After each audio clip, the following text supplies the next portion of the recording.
I used to think people just didn't like me. Not everyone, of course, but it felt like everywhere I went, someone was cold, dismissive, or just plain unfriendly. After a while, I stopped asking why people treated me differently. Instead, I started asking, what's wrong with me? For years, I genuinely believed people judged me before they even knew me. But everything changed when I discovered something about the psychology of likability. And that's what I want to share with you today. It starts with a story. When I was much younger, my family moved into an expensive neighborhood. You know those places you only ever hear about or see on TV? The truth is, we weren't financially comfortable at the time. We only got to live there because of the kindness of an extended family member. So from the moment we arrived, I felt like I didn't belong. I'd walk down the street and see girls who looked like they had stepped straight out of a TV show. They were beautiful, stylish, and effortlessly put together. I became painfully aware of my own appearance.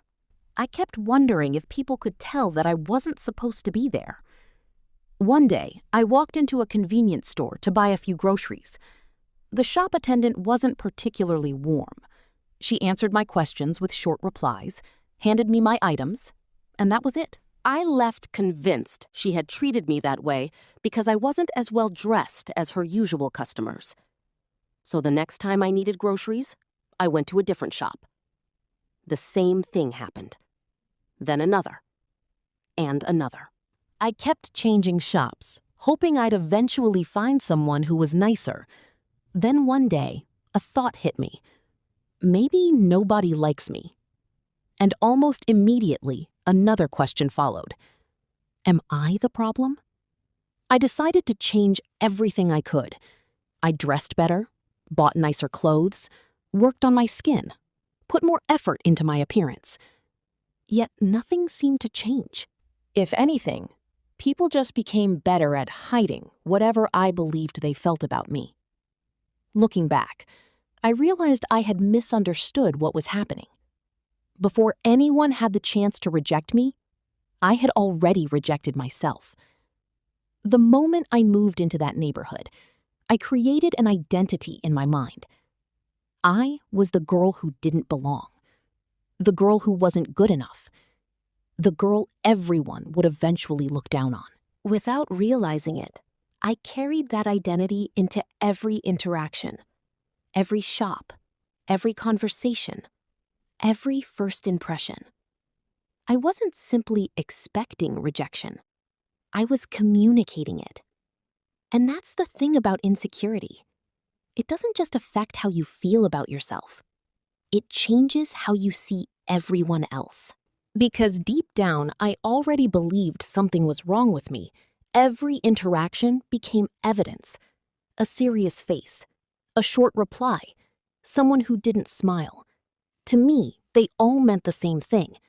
They don't like me. I never stopped to ask another question. What energy am I bringing into these interactions? Think about it. If you're convinced someone won't like you before you even meet them, you'll probably become a little guarded, a little quieter, less relaxed. Maybe you avoid eye contact. Maybe your smile doesn't quite reach your eyes. Without meaning to, you can make the other person feel as though you don't like them either. That's exactly what I was doing. There's a psychological principle called confirmation bias. Once your brain believes something, it starts looking for evidence to prove it's true.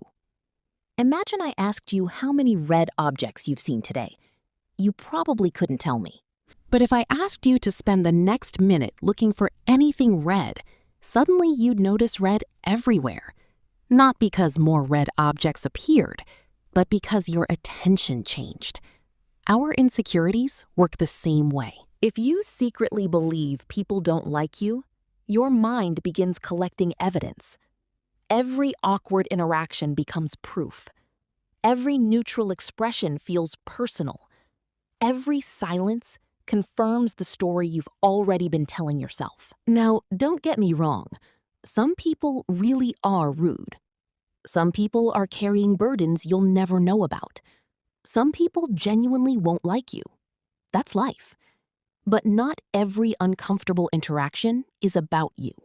Sometimes it's about them, and sometimes it's about the story you've been telling yourself.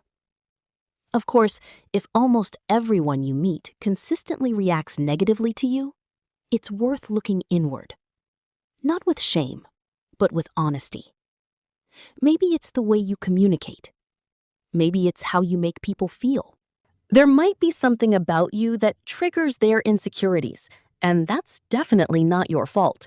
Or maybe, like me, you're unknowingly projecting your own insecurities. So I decided to test my theory. Instead of waiting for people to be kind first, I would go first. I smiled. I greeted people warmly. I looked them in the eye. I slowed down instead of rushing through conversations. Most importantly, I stopped making myself the center of every interaction. Because insecurity traps you inside your own head. You're so busy wondering what everyone thinks of you that you stop noticing they're human too. You don't notice that the cashier looks exhausted, that the woman serving you seems worried, that someone else might be dealing with insecurities. For the first time, I began seeing people instead of analyzing how they saw me. Then something unexpected happened.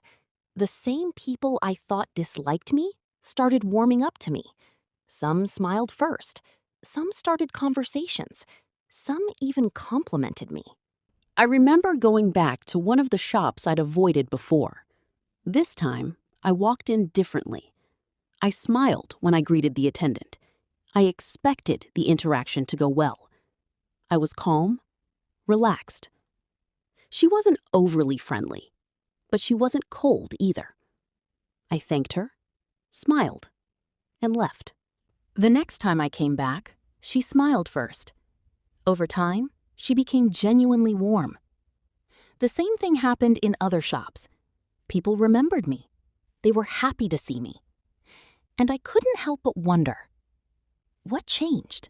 It wasn't that I suddenly became more beautiful, or richer, or more impressive.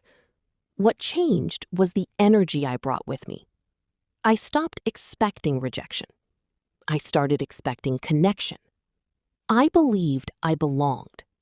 And because I genuinely liked people, I started showing it. Something beautiful happens when people feel liked. They usually like you back. It reminds me of the verse that says, "Give, and it shall be given unto you." Kindness has a way of inviting kindness. When I stopped obsessing over whether people liked me, I finally had room to notice them. I noticed the woman who looked like she was carrying the weight of the world, the shop owner whose business seemed slow, the tired face, the worried eyes. Instead of viewing everyone through the lens of my own insecurity, I began seeing them through the lens of empathy. And that changed everything. I've realized that the most likable people aren't always the funniest, the loudest, the smartest, or even the most beautiful. They're usually the people who make others feel seen, the ones who remember your name, who smile sincerely, who ask how you're doing and genuinely care about the answer. Those are the people others naturally gravitate towards. So, if you've been walking around believing the whole world is against you, maybe ask yourself one question. Am I seeing people as they really are, or am I seeing them through my own wounds? Because sometimes healing doesn't begin when the whole world changes. Sometimes it begins when we change the way we walk into it. Romans chapter 12, verse 9 and 10. Don't just pretend to love others, really love them. Hate what is wrong. Hold tightly to what is good. Love each other with genuine affection and take delight in honoring each other. Subscribe to our channel for more helpful contents.